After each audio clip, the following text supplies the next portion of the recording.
આપણે જીવનમાં વસ્તુઓ, વ્યક્તિઓ અને પરિસ્થિતિ એના સંપર્કમાં કે એના સાથે જ જીવન વિતાવવાનું હોય છે.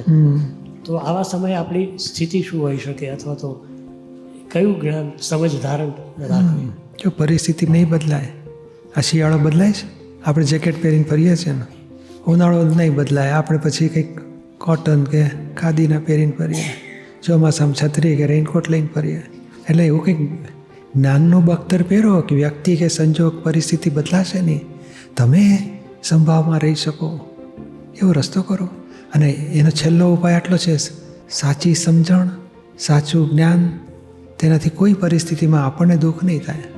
ઊંધી સમજણ ને અજ્ઞાન હશે તો કોઈ પરિસ્થિતિમાં તમે સુખી નહીં હો. એટલે પરિસ્થિતિ કે સંજોગ નહીં બદલાય, આપણી સમજણ બદલો, એ પરિસ્થિતિ આપણને દુઃખદાયી નહીં થાય એની ગેરંટી.